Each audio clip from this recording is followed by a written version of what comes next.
When I was on the job market, I submitted 130 applications. My advisor was like, keep going. Why stop there? I knew one guy who put in 400 applications. If you see a student who's you think is clearly using ChatGPT on his or her senior thesis, how do you address that? I don't tell students they cannot use it. I'm more of the philosophy that we should embrace it. I mean, it's already here. Say if you wanted to write the whole paper using ChatGPT, do you think that's possible in a good way?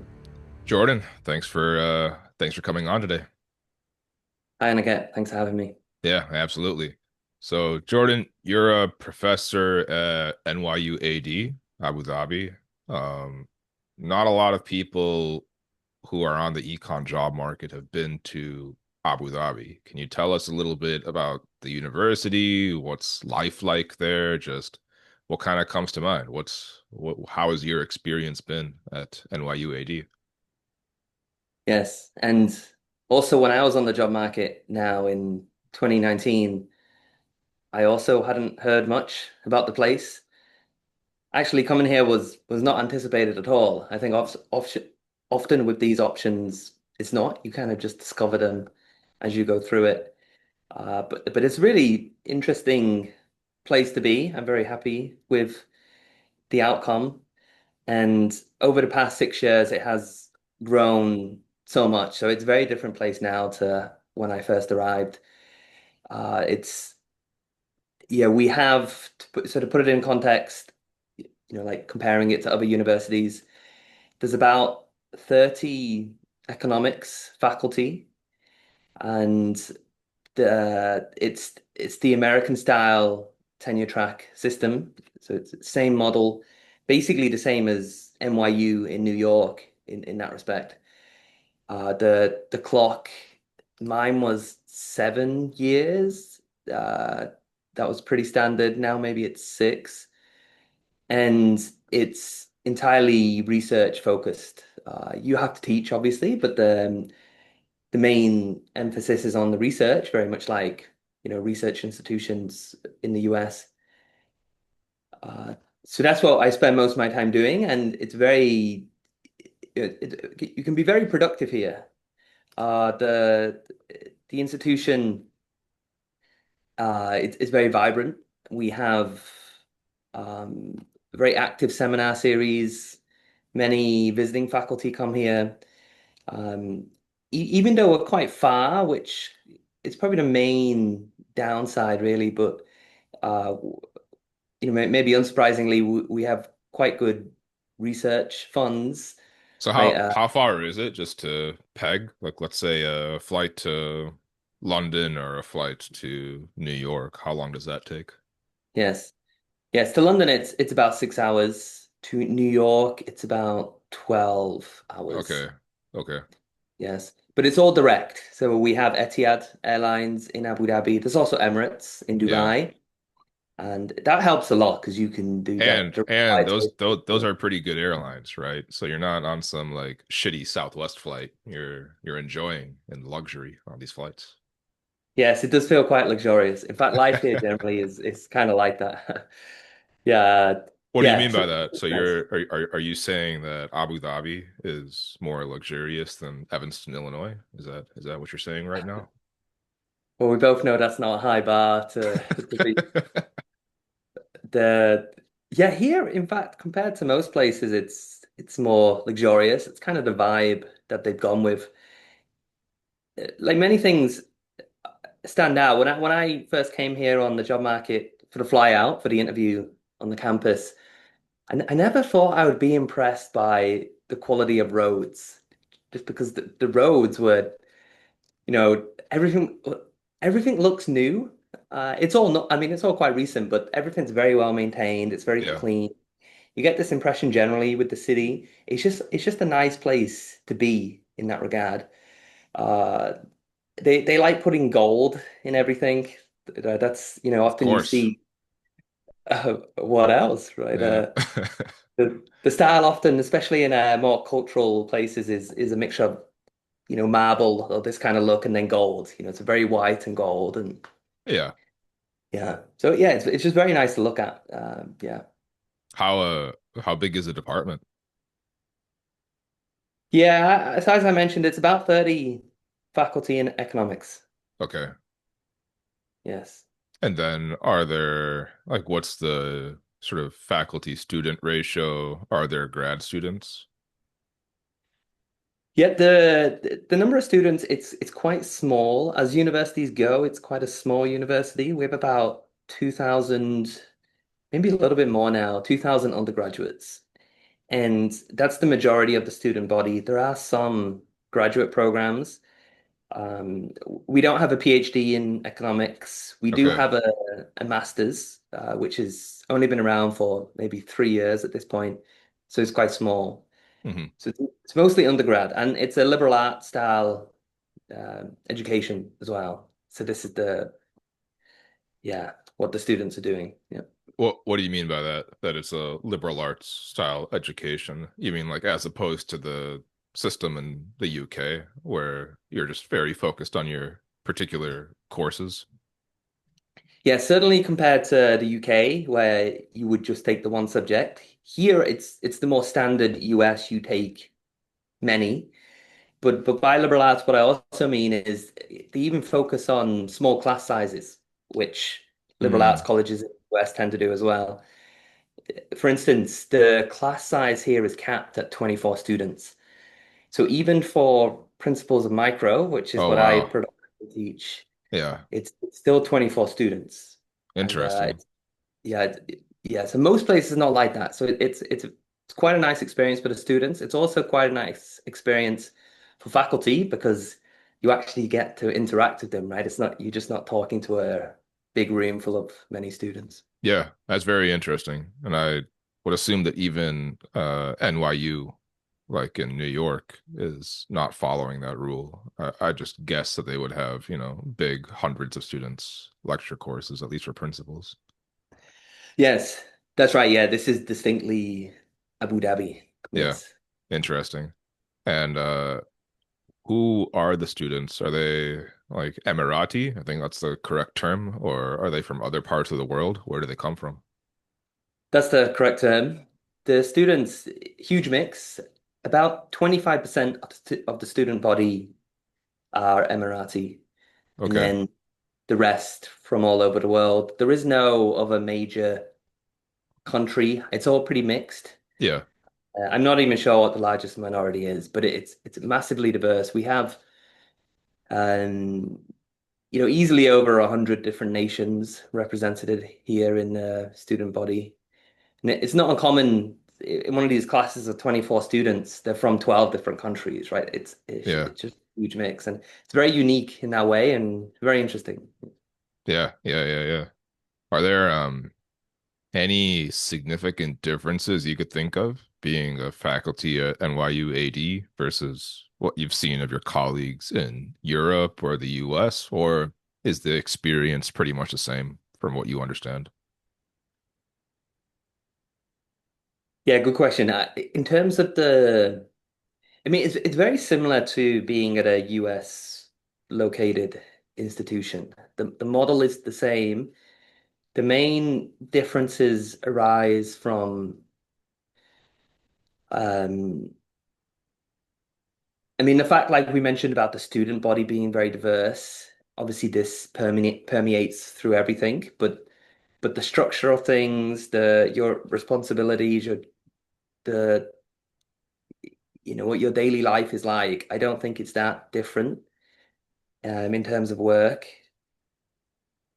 Yeah, the Are there any special perks or benefits that you get at NYU AD, which are uncommon in the US? Like, do you get your own personal camel that you get to ride on, or anything of that sort? Is that part of the package? personal camel is not standard in the Mm, compensation package. mm. Maybe you can negotiate. Not been my priority.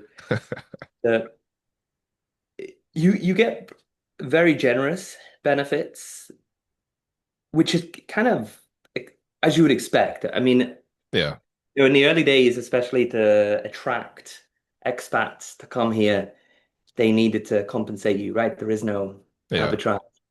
And so even now, the compensation package you get is, it can allow you to live a very comfortable life, but there's nothing too surprising in there, right? Like, salaries are like pretty high. I mean, comparable to top 10 schools in the US. Yeah. There is no income tax, so then obviously it's a bit higher after, in terms of after tax.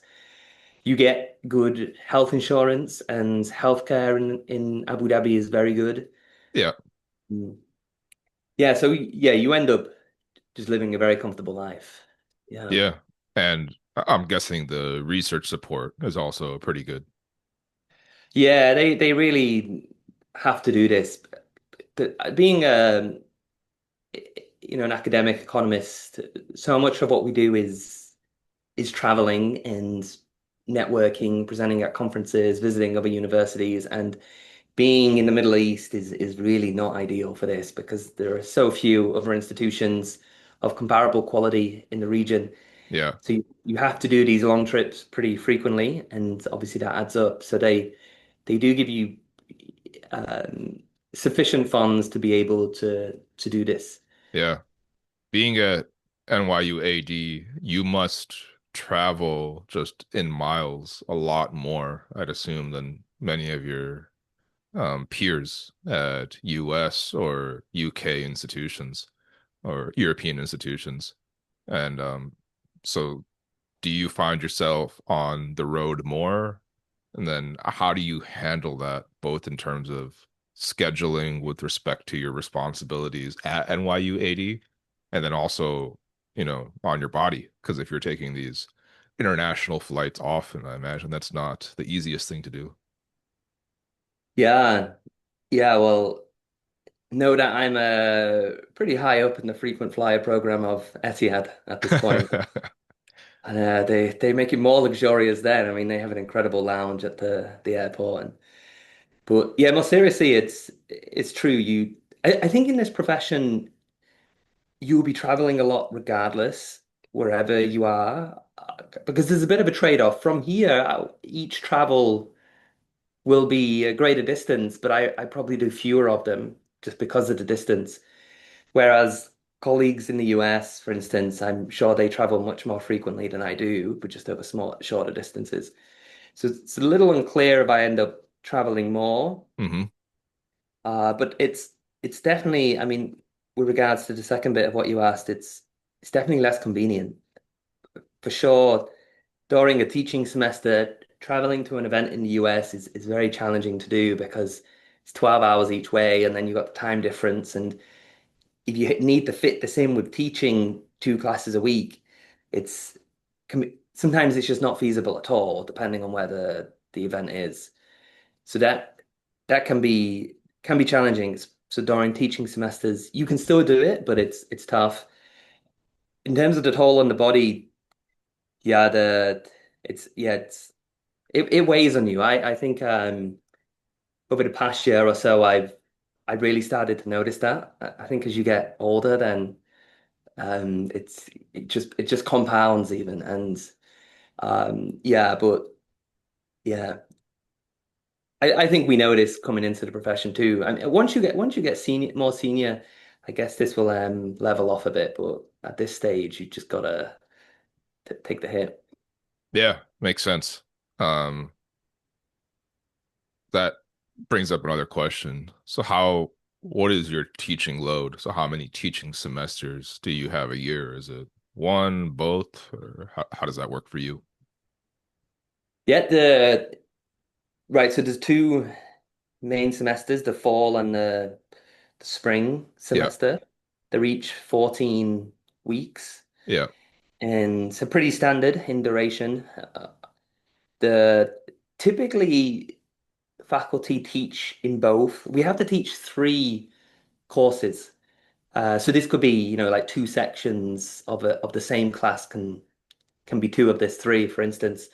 For me, in fact, most of my time here, I've been teaching three principles of micro, and um, often I put it in the same semester, right? There are returns to scale to doing this. yeah. So the teaching load is pretty standard too. I think this three load of three is pretty common. Hmm. And then even though I have only 24 students in the class, I still get teaching assistant for the class. Oh, So that's amazing. Wow. it's quite a nice deal. Yeah, it's Yeah.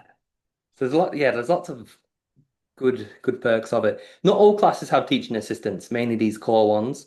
So Okay. depending, there's always a trade-off, right? We know this as economists. If you take a core class like this, then well, it's not really relevant to your research, and maybe you Yeah. find it less interesting, but then you get more help. Whereas if you teach an advanced class, then probably that's more interesting, but they're smaller classes, you don't get teaching assistant. Yeah, so the various options and you can do. Yeah, that's pretty interesting. Um, Kind of brings up another interesting question I thought of. Right now, are you in your teaching making use of AI tools in any respect? And are you having to deal with students, either like productively or as a cheating tool, use AI? Are you guys noticing that yourself or at the university level? And how are you thinking about that? It's a big thing. This is a huge issue now, and the university has put together various committees and departments to decide what to do about this. I think it's massive in all universities, we're no exception. Personally,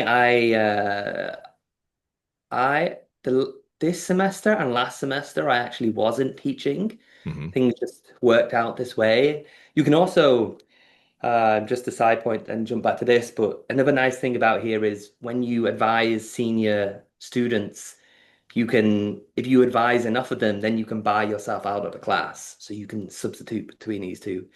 And the current exchange rate is 5 senior theses for a class. Interesting. Okay. It's not bad. So most years actually I've only taught 2 classes because I advise enough of these. Okay. So I mentioned this just because I use some of these credits to not teach for almost the past year now. And I think the past year is when the incidence of AI has really taken off. And Yeah. so I actually haven't experienced it too much firsthand. I've noticed it in the advising of senior theses because I'm still doing this and yeah, I mean you can tell like the writing that you receive, it's obviously ChatGPT or something similar Yeah.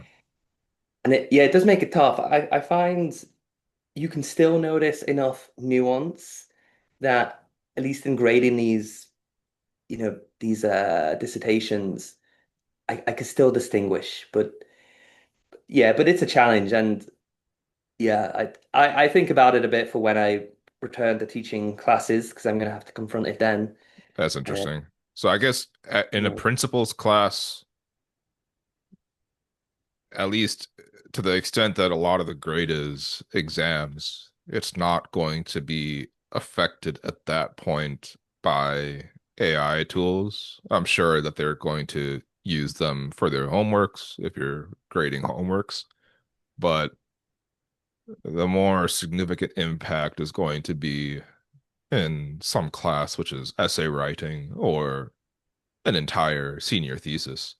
Um, how do you deal with that? If you see a student who's you think is clearly using ChatGPT on his or her senior thesis, how do you address that? Yes. So I mean at the institutional level, the response is still being figured out, I think. Individually though, I don't tell students they cannot use it. I'm more of the philosophy that we should embrace it. I mean, it's already here. I don't think we can fight it. Yeah, You just have to change the way that you have assessments, which is is not a trivial thing, and we're still figuring it out. sure. But yeah, if I notice that the whole dissertation's written with capstone or in that language, that itself I'm not gonna deduct for. It's fine. In fact, I'd probably even encourage it to some extent. But you can tell, like even when I use AI to help refine my own writing, and I use it, increasingly more often now. It you cannot completely delegate to AI. It's still not that good yet, at Yeah. least my experience. And so if it's clear they've just got something out of AI and they don't really understand it, I'm pretty sure I can still detect that. So maybe I'm not detecting it as much as I would have done in the past. But you can adjust how your calibration of these things. Yeah. Yeah, but yeah, I think moving forward there needs to be a more systematic response to this. Right now, we're all still figuring it out, and things are changing so quick. But yeah, until now, it's been manageable, I would say. Yeah. Yeah. Makes sense. Um, so you are using AI tools yourself. I guess to start, that's an interesting area to discuss. What AI tools do you use? Like which subscriptions do you have? What do you think about the different ones? Yeah, I'm probably not the most advanced user. I use it all the time, but Hmm. and I really would like to become more, you know, familiar and capable with the tools. Problem is, it just there's entry cost, right? And Yeah. uh, yeah, so there's so many unknown unknowns to me out there, and I would like to understand this better and make better use of it. But yeah, I think adoption can be hard because there are so many other things pressing on my time with the job. So, but yeah, but to go to what I use, I describe myself as a basic but a regular user. Okay. Mostly it's confined to ChatGPT, just interacting with it on the interface online, and that's mainly it. I tried Gemini. We get Gemini through my university. We also now get ChatGPT through the university as well, but originally it was Gemini. So I tried this for a while, but I didn't think it was as good. Just didn't quite get it as much, when you would ask it things, or it wouldn't quite understand. Um, yeah, so in terms of the tool, that's predominantly it. Like whatever it is I'm doing, be it coding, I would just copy and paste it into the interface online, or writing a paper, I just copy paste, or just chatting with it about these things. That's how I use it. Yeah. Yeah, makes sense. So you're using it typically on the computer, not on your phone. So sometimes both. With the phone, what's nice, you can do this on the computer too, of course, but it's a bit more natural on the phone is like voice Yeah. transcription. And that's much faster. So I often use my phone for this. Yeah. But if I'm writing something, then I'd be writing that on my laptop. Like if it's a paper, right? So then it's just easier to use it on my laptop in that case. Yeah. Yeah, but I use both depending on the need. And to give people some context, you're an economist primarily working on the economics of trade. Is that correct? That's how I began. So when we used to know each other much, every day back at Northwestern in the PhD program. Yeah, then my dissertation was on international trade. Since then, I don't know if you would say broadened or specialized, but into spatial economics, which is is about location more generally. So trade is about how countries, trade with each other. Yeah. Spatial economics is any role of location. It could be how different, countries interact, how different cities interact, regions, broadly how location affects our lives. Uh, so spatial economics, and that's also been, morphing more into network economics, which actually is so I view space really as a network, like how different cities are connected. It's really just a network, right? The trade flows just are edges in a network. Yeah. There's a lot of tools in spatial economics is actually just the same as network economics, and both of these are very complementary. So now, yeah, my research portfolio is, broadly at the interface of these two subfields. Got it. Got it. And so Is what you're doing more applied, more theoretical, or where do you position yourself? Doing both? Doing both, yeah. I'm at the opposite. Yeah, I'm at the opposite end of the spectrum, but both opposite ends. So I have work that's only data, only regressions, pure empirical work. Yeah, And then I have projects which are pure theory and no data. yeah, And the middle is empty. And I don't quite know how I got here, but yeah. often often you just follow your interest. I mean, you have to be a little disciplined in this because you get too distant and then you're trying to do too much and there's a lot of fixed costs you have to take in being able to do this well. So it's not efficient. But that's where I am, yeah. So it's a mixture of both empirics and theory, but often in different projects.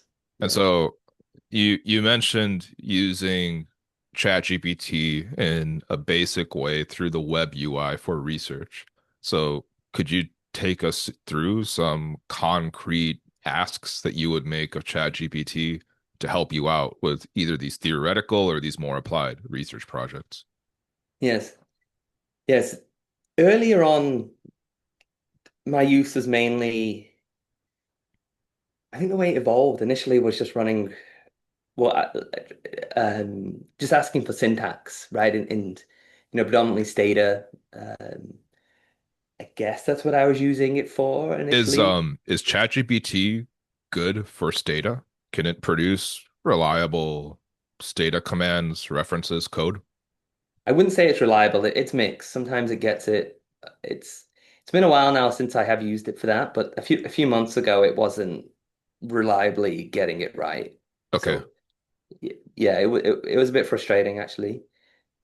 More recently, so actually in the past month, I've been using it for a theory project. And here it's been transformative. Like this paper, I would not have been able to write even a year ago, because a year ago I wasn't using ChatGPT like I am now, right? Like suddenly it becomes much more ingrained in your life when you use it for everything and you wonder how you once lived in the past. And it's starting to feel like that way now with research. Certainly this project. To be more specific, in this project, what we've done, so this paper is very new. I don't even have it on my website yet. And we were just showing, in a very, high level without, going into too much detail, but a very common model in economics is the logit Hmm. model, like a discrete choice framework, how likely you are to pick different options. And it's a function of the characteristics of the option and your preferences. Sure. And you pick the option which is optimal, right? Like you happen to have some preference for apples, you more likely to pick apples than bananas. Turns out, instead of optimizing, if you just randomize by flipping coins, essentially, you get the same choice probabilities, well, they're equivalent. They also look like logit. And they're two opposite strategies, right? One is you're optimizing and picking the best. The other one is you're just flipping a coin, and the choice probabilities they look equivalent. And so that's the project, just showing this, and it's kind of interesting because we need to think a bit more deeply when we see something that looks logit, then Yeah. is this really reflecting optimal behavior? So writing this project, so this is with my PhD advisor Hmm. actually, and Sorry, at the beginning, who is that? Is that um yes, Marty Mestieri. oh, okay. He was, Yeah. yeah, yeah, he was at Northwestern with us. He's now in Barcelona. Yeah, great. And both of us actually have a physics background. And the way we approach this is using a theory in physics, which is exactly about randomization because particles just move randomly and so on. And so we kind of knew that this worked, but getting the details precise, because that's what you need to do, right? If you write a theory paper, it cannot just be waving your hands. You need the Right. details to be correct.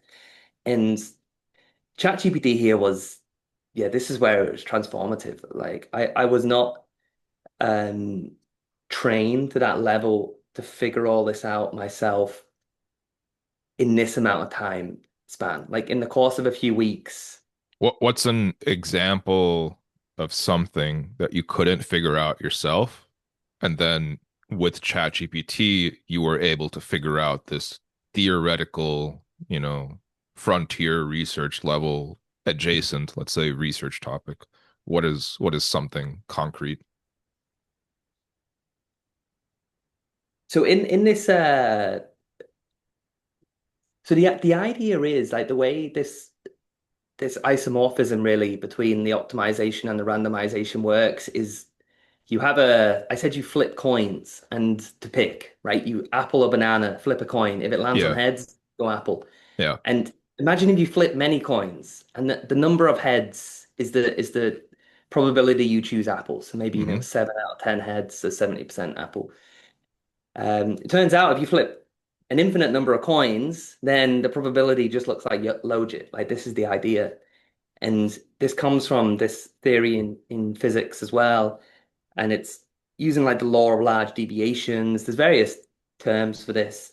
And and what you can show is all the other possible distributions that could have happened from flipping the coin. Um, when the number of coins gets really big, the likelihood you see any other distribution just goes to zero. Just it's kind of like a law of large numbers in a sense.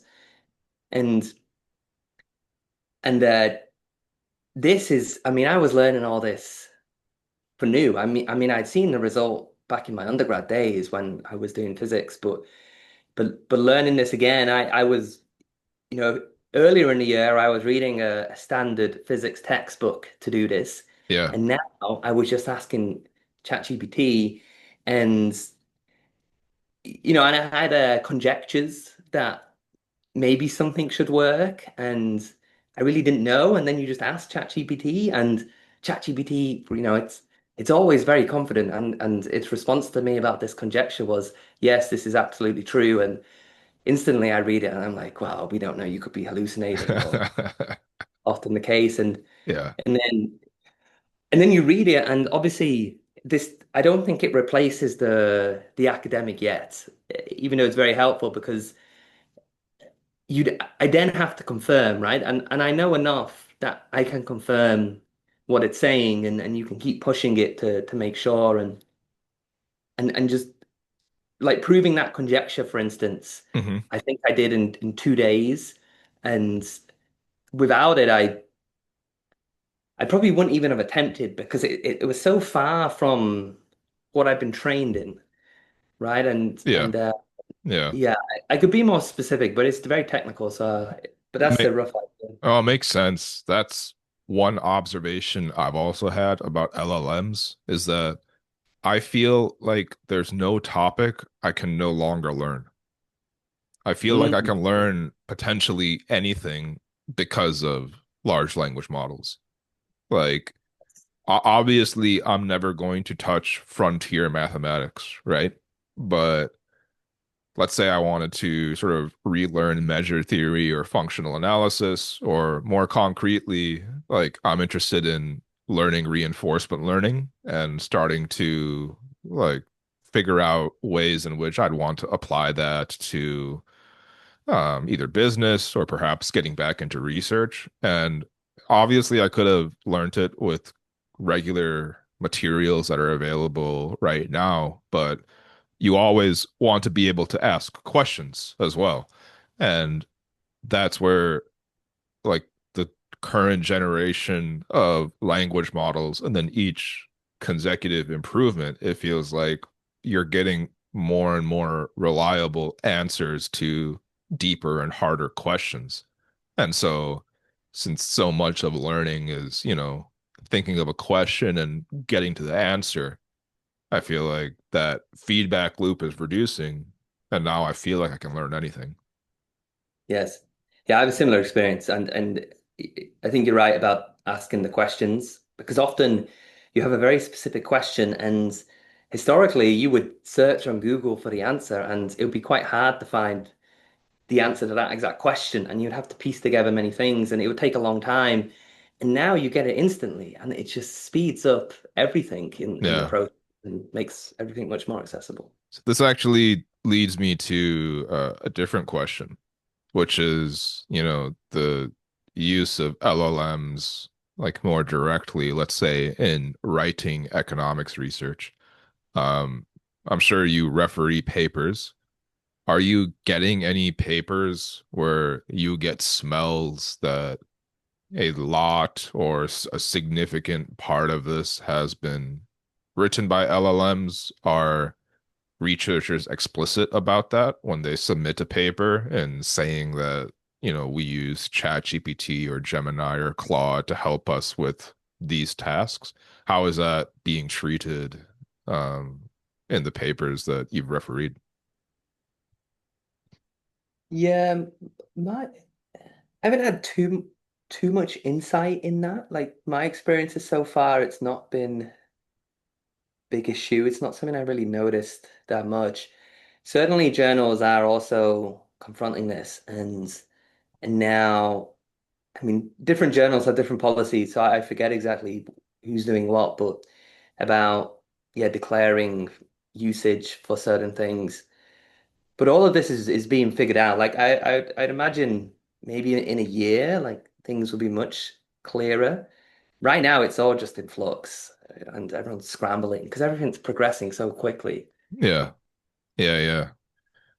Yeah, I made a Twitter post a few days ago about how I recommend doing exploratory data analysis with coding agents. And there was an ethnographer who their papers are probably like less technically sophisticated, but they still work with interesting data, ask interesting questions. And he said, like, literally, I followed your approach and I was able to create two papers that are pretty much ready to be publication ready in like journals I'd be happy to publish in. And so it's like, should I do it? I don't know. And I thought that was very interesting. And I'm kind of wondering as people both understand, a more than basic level of understanding these tools in academia, how that's going to change the publishing process, the refereeing process, because it might be pretty soon that at least like a basic difference in difference, regression discontinuity type applied micro paper, you could maybe write that in a few hours if you just pose a research question, have the data sets available, and you let the coding agent go to work. Yeah, and well, yeah, I'm curious by this. So when I was writing this paper recently, initially I thought then I'll be done in an hour because it was just giving me all the sections. But as I read through the sections, it it was not the best. I mean, it had the content there, but the way it delivers it is Yeah. not the efficient. It's no, maybe it's too technical or and then at first I would try just back and forth and telling it to update these things and if anything it made it worse after a while. Then it kind of Yeah. felt like it was using less of its own initiative and just trying to do what I said, but it didn't understand. And so then ultimately I just took it and wrote it myself, but still it's incredibly helpful having that base, right? Yeah. But I wonder, probably I'm not doing it the most efficient way, right? Just this interface with the web browser. Is there a better way to do that? If you wanted to write the whole paper using ChatGPT, do you think that's possible in a good way? Yeah. So the process that I recommended, I'll just outline here. I might make a separate video on it, was this. Like let's say an initial part of what you would do on any research project that's applied is, some exploratory data analysis. Like you just want to understand missingness in the data, kind of distributions of important variables, various cross tabulations, right? That's what you want to do initially. And so what I described was this process. You start by uh, telling the coding agent. So here I'm talking about a tool like Codex or Claude Code. You start by telling the coding agent where your data is on your file system, or if it's on some remote database, like how to access that. And you tell it what's in that data set if it's not already attached in some well-structured metadata, like column level comments. So that's step one. Then step two, you tell it what research problem you're approaching. Okay. So, I wanted to do a difference in differences to study the effect of X on Y. Here's a general context of like why I'm studying this, why this is important. Just like if you were giving instructions to a grad student on what kinds of exploratory data analysis you want it to do. Like you don't just want to tell the grad student do X, Y, and Z. You want to give the grad student the context to allow him or her to find like to decide himself what he's going to be looking through and searching for. And so that's step two.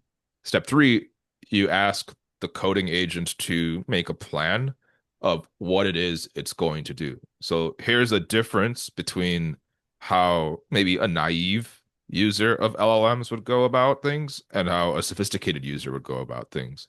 Because what you'd want to do is before having it actually write the code to do the cross tabulations, to create the graphs, whatever, you have it make the plan so that you can review the plan and say, yeah, I need some of that. No, I don't want you to do that.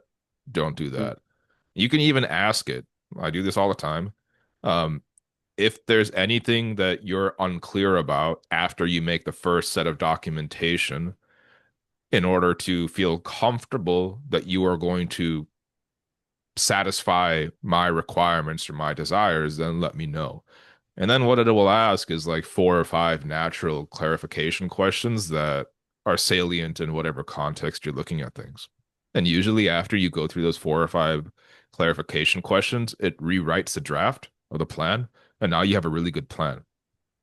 And then next step I do is I'll take that plan and I'll split it up into, I'll ask you to split it up into two more files, like a tasks file to take the whole plan and split it into like individual tasks, and a tracking file, which corresponds to the tasks file and is basically keeping track of where we're at with meeting each of those tasks. So that's where we're at. And then finally, the last step is I'll have it just execute the plan because now we have a plan. It's, set in stone. We like it. And now it's just going to go through and do all this exploratory data analysis. So that's an example of a framework not for writing, but for another common important stage of research. And it might even be more important in industry because in industry, you're not often going for like a final outcome of some very sophisticated, refined paper, but you're just constantly being exposed to, quick, like, here's some messy data. You have to make a decision on it in a week, and you got to make a model, whatever, and you just have to get this out. And so the proportion of your quote unquote research time that's exploratory data analysis is much higher in industry, probably, than it is in academia. And so this is a very useful flow there. But I also have sort of similar processes that I've created, for example, for proposal writing. So, I'm not in academia, but I do a lot of consulting work. And a mm, part of consulting is creating a proposal. And so there's sort of similar process that I've created to create guardrails so that the LLM with the right input can sort of follow can like not go off the rails, but like adheres to kind of a structure for my proposals, which are common across all proposals. And so kind of as you understand your own processes, as you understand the coding agents and like how they move, you can develop ways of working that are more symbiotic with them. Yeah, that's my observation. yes. Yeah, I think it's good, it's useful material that you provide.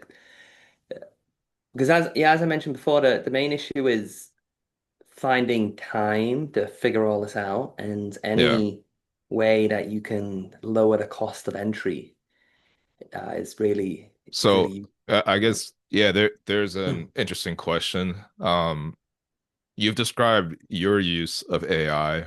Would you say that among colleagues that you talk to, grad students, is your use of AI the modal or median use of AI? Are you even like are you somebody who's using AI more than most people? Like, how would you peg yourself relative to other people?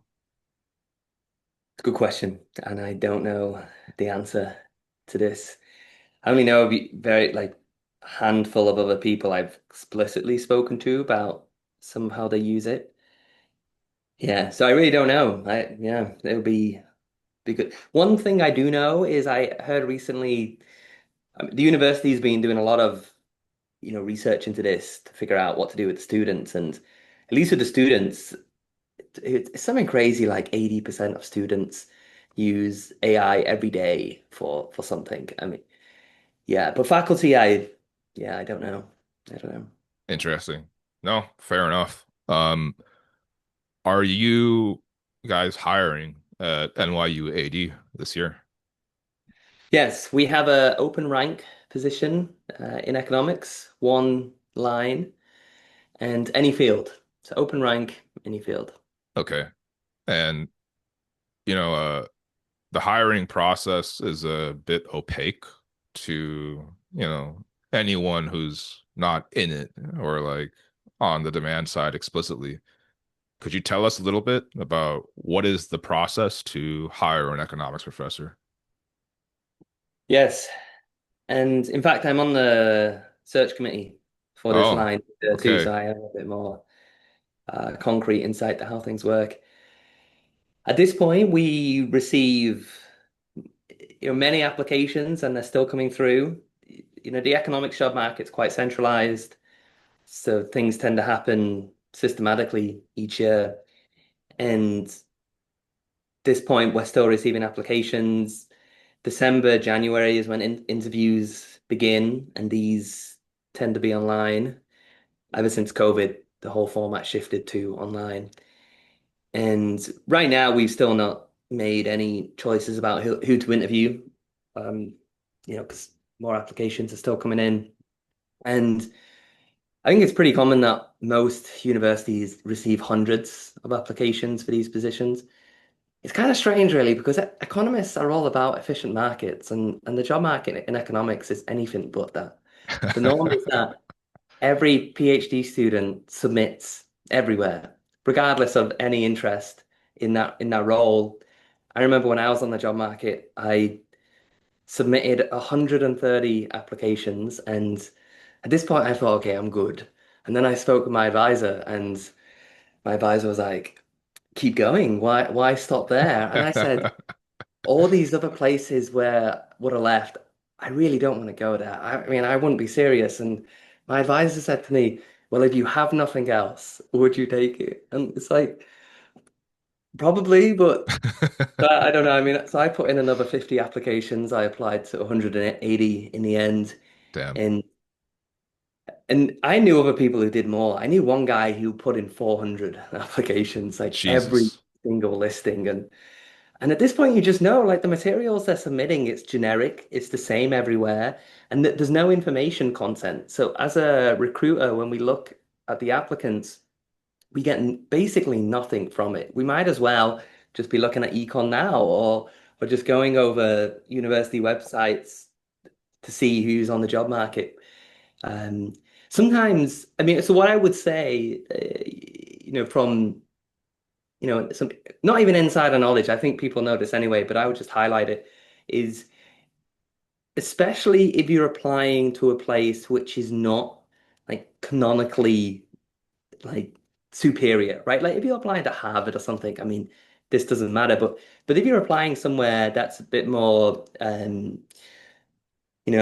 boutique, right? So say if you apply to like NYU Abu Dhabi, or it's a university that's maybe less well known, then in the cover letter, say something about why you're applying, because that can give a signal, right? Like if you say, something like what attracts you to NYU Abu Dhabi, or some credible signal. Like often we get applicants and they're from the region, right? They're from India or these places, and obviously that's not gonna them being from India is not we're not gonna think they're a better candidate or worse or anything like that. But it's a credible signal that they might actually come here, because often people just want to stay in the US or in Europe.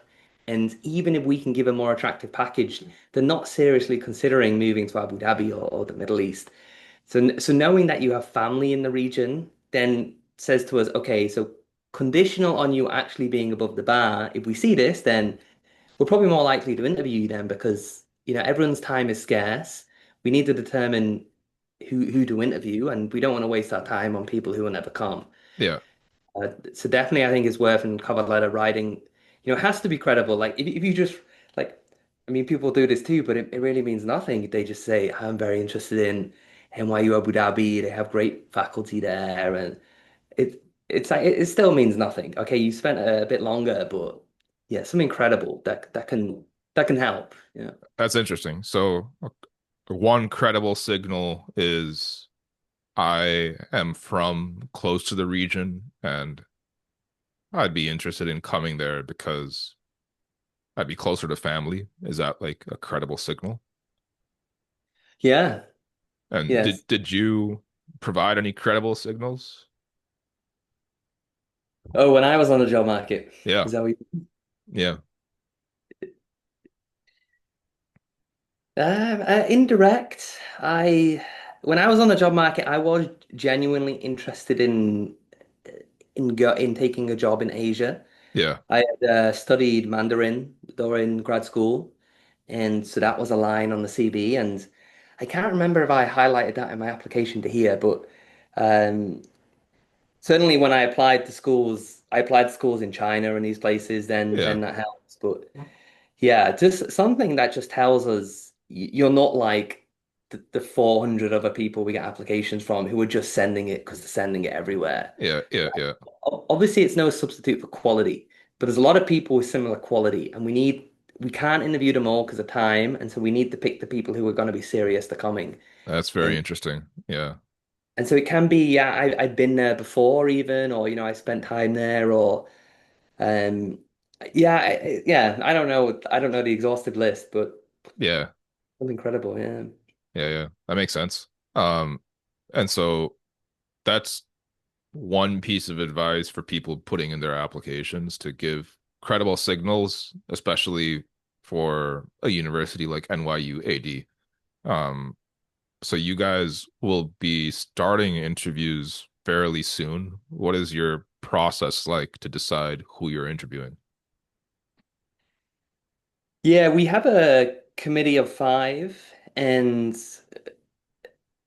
we jointly, I mean, we divide the load. I mean, of course, because you get hundreds and hundreds of applications, and then we jointly decide who to interview, and it's a little unclear to me at this point how many we would make, or even quite what the criteria will be to interview, because it's gonna de right now we're making the long list, I would say. I mean, we're narrowing down these hundreds of applicants to hopefully not that too many, which are all good enough, and and then we decide who to interview at that point.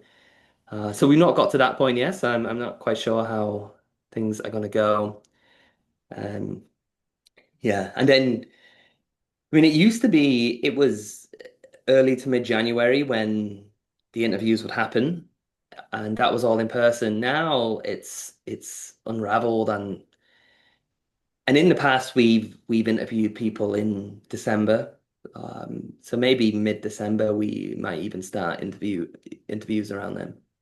And is it the entire hiring committee is on every interview or just some of them or people outside the hiring committee too? Yeah, normally the whole hiring committee is on every interview, and sometimes we might bring in another faculty member if that's their field and we think that would be worthwhile. Got it.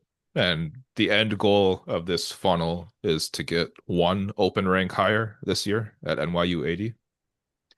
Yes, Okay, we have one line open. Yeah. got it. And you've also got postdoc openings this year. Is that correct? Yeah, we in fact we have a very vibrant and expansive postdoc community. Um, so I don't know how many lines are open for that because this is more decentralized. So the way it works here, another good perk about being NYU Abu Dhabi is they have a number of postdoc lines open every year, and you can put in an application for this line, and and then you get allocated a line for a postdoc, and then you can hire for this um, in the next year, I think it would be in that case. And this takes none of your research funds, so it's just a Oh net wow. transfer, right? Yeah, It's- Everything's paid, all their salary, their benefits, and so on. And then the postdoc position lasts 3 years, which that's long. is quite nice. Yeah, and I think well, that's certainly the upper end. There are other places that do 3 years, but it's tricky being in one of these positions because you have to go on the market again, and so you would be going on the market in the third year of that postdoc, and you really want something to show for it. If you go on the market for a second time and your CV is unchanged, it's not an ideal position to be in. But 3 years, I mean, effectively two between when you take the job, when you begin the job, and then when you go on the market again, because you go in the third year, is not a long time to publish something. In economics, the lifetime of a project, probably on average, is 5 years. So Yeah. it's tight. You're really finishing up what you came into the postdoc with. So the fact that we can give you 3 years rather than just two or even one, and then you have to go on the market again is yeah, it's quite nice. It's quite nice, yeah. Yeah. Yeah. It's feasible, though still hard that you could start a project at the beginning of the postdoc and then like get some intermediate decision from a journal all during the postdoc. Yeah, probably the most likely path is you go into the postdoc and then you start new stuff. So part of the structure here with the postdoc is there's no teaching, there's no duties at all except 50% of your time you're supposed to work on something with the faculty members who are hiring. Yeah. But this is in your benefit too. I mean, you're just going to be a co-author, right? So you Yeah. just start a project together, and ideally you take a position that you're interested in, so it's something you want to work on anyway. Yeah. And often there are projects listed on these positions. And so you begin this one once you start the postdoc, and then maybe by the time you go back in the market, it's not going to be published, but maybe you have an R&R best case, Yeah. at least a working paper. But your job market paper that you went into the postdoc with or other work, it's very feasible to have that maybe not published again, but at least an R&R or some actual measure on it. Yeah. Yeah. Yeah. Yeah. So are you personally, you're at NYU doing, you're an economics professor at NYU doing spatial economics. Are you hiring a postdoc specifically for some project related to that? Or is it shared with you and other faculty? How does that work? Yes, it's so I'm hiring not in spatial economics, but in networks. Okay. So as I mentioned, I straddle both these fields. And the project here it's about firm networks and how they learn from one another, in particular, how they form their expectations about the future. This in macro, I mean, in many fields in economics, this is a subject question. Specifically, what we're looking at is in macroeconomics, expectations play a big role here, right? How whether you're optimistic about the future as a firm, maybe you invest more, or how high you should set the price is how much you expect prices of other firms to rise and so forth. And there's a lot of serious empirical work now in the past 5, 10 years trying to understand how these expectations are formed. And what we've been doing is specifically looking at how the network impacts this. So maybe I'm optimistic about the future, and so I invest because my supplier is optimistic, and we talk or something like this. And so the postdoc position is broadly around this topic, trying to use networks to understand macroeconomic expectations So any candidate in broadly these two subjects, also in computational social science, these types of skills are valuable because building these data sets, you can be very creative with this topic. Getting network data is quite challenging. Often it's just not available, right? If you want the whole supply chain in a country, most countries don't make this data available. And even, that might not even be the relevant network. I mean, maybe it's some social network instead. Maybe it's they see Elon Musk on Twitter or something, and that's the reason why they do it. Uh, so historically, you could scrape Twitter. Now, or since Elon took over, I think he's made that much harder. Yeah.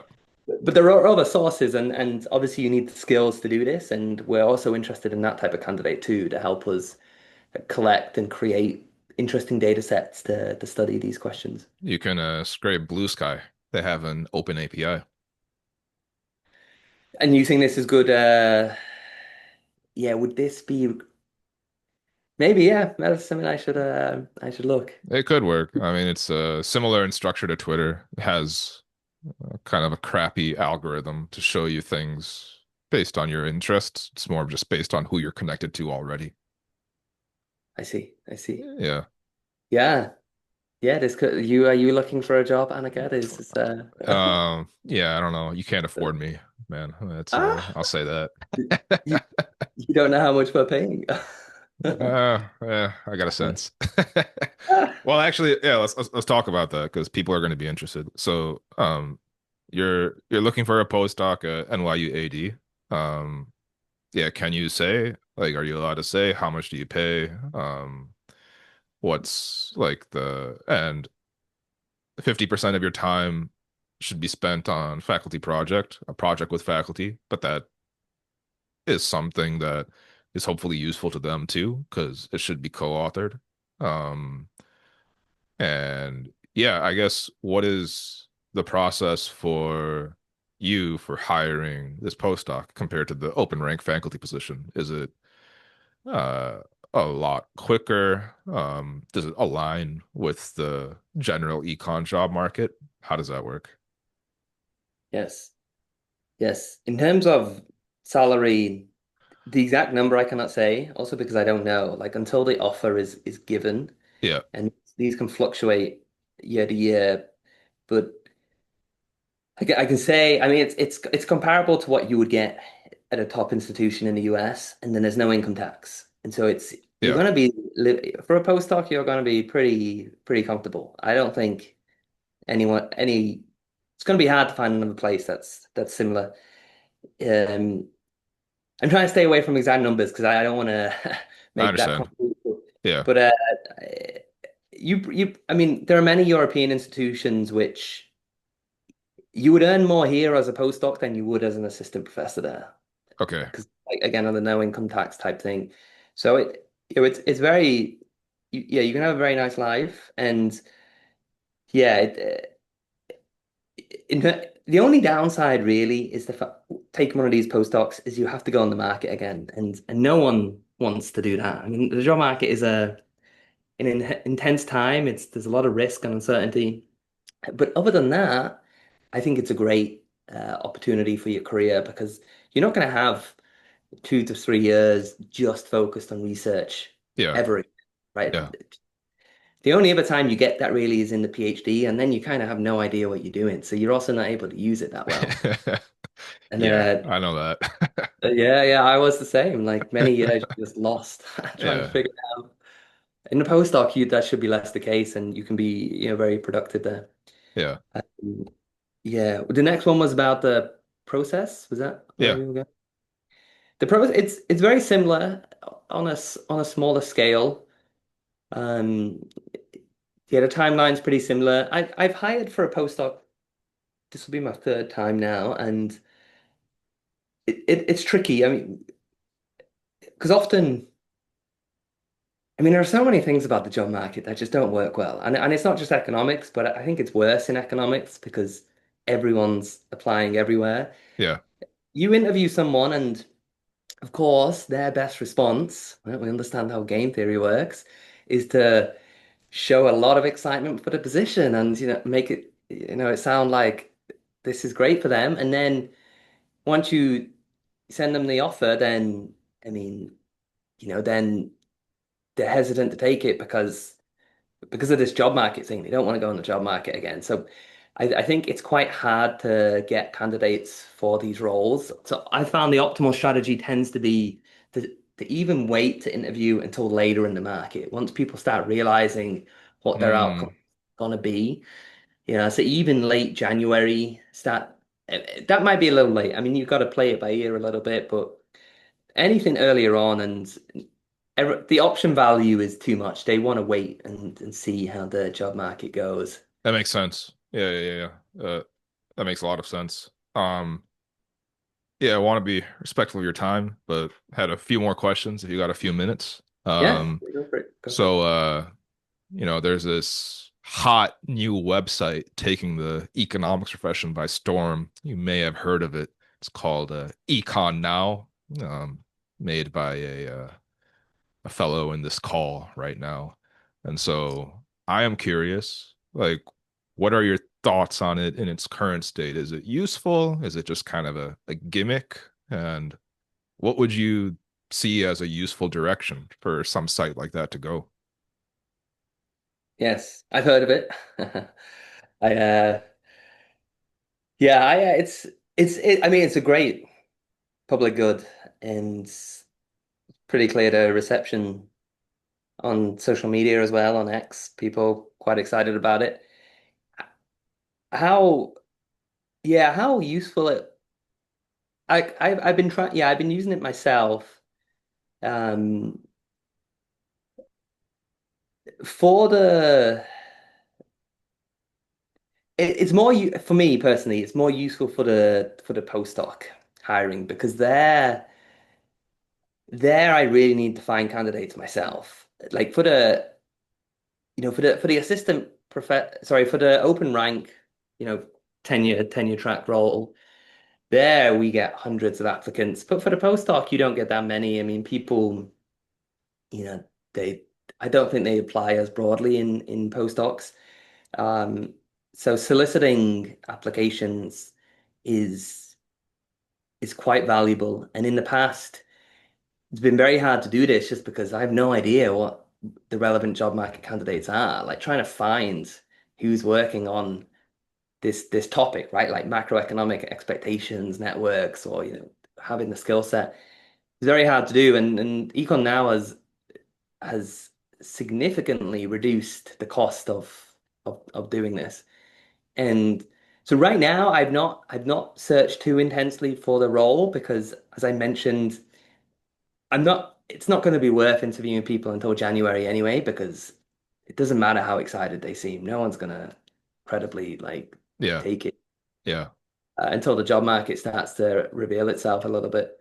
But then I think I think it's going to help a lot because even, I mean, as like broader uses of the site, one thing I've found challenging so far, just generally, is just finding who's doing similar research or who's working in the same field.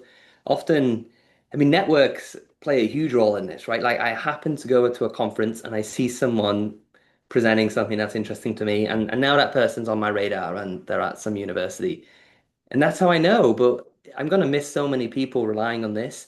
There's like word of mouth and you talk to people or colleagues or you read papers and you see this, but um, having everything centralized in one place where you can see what everyone's doing and being able to search this. Like right now, the search feature is a little limited, right? You can search the job market paper title. Um, but if this becomes a comprehensive database, well, at least of job market candidates for open positions, but more generally of even economists and their details and a good way to search.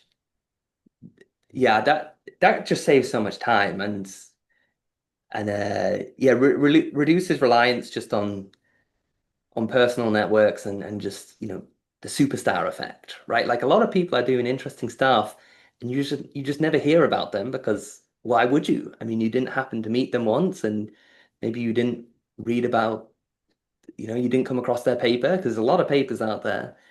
And something like this, I think will remove a lot of frictions. Yeah, I agree. That's one of the directions I'm planning is to allow for at least search across abstracts of, let's say, top five journals to start, but then just go down and make it as complete as I made it with job market candidates. But I agree I that hope. what you described was the intention, in great part was to kind of give visibility to everyone who would have otherwise been overlooked. And yeah, I'm glad it's working in that direction to some extent. Yeah. Yeah, and I hope this feature is added by January because then I'm gonna want to use that a lot then. Like Yeah, really, I think it would help a lot. yeah, Uh, yeah. Um, no, I think that's like most of the topics I wanted to cover. It's been really wonderful having you on for this just first interview on my YouTube channel with an economist. I think people are going to find this interesting. Hoping to get more people on in academia, outside of academia, just to talk about what the life of an economist is like. And I think it'll be helpful to people on the market. This is really a great discussion, Jordan. yeah, it's been fun. Happy to be here. Thanks for having me. Sweet. Thank you.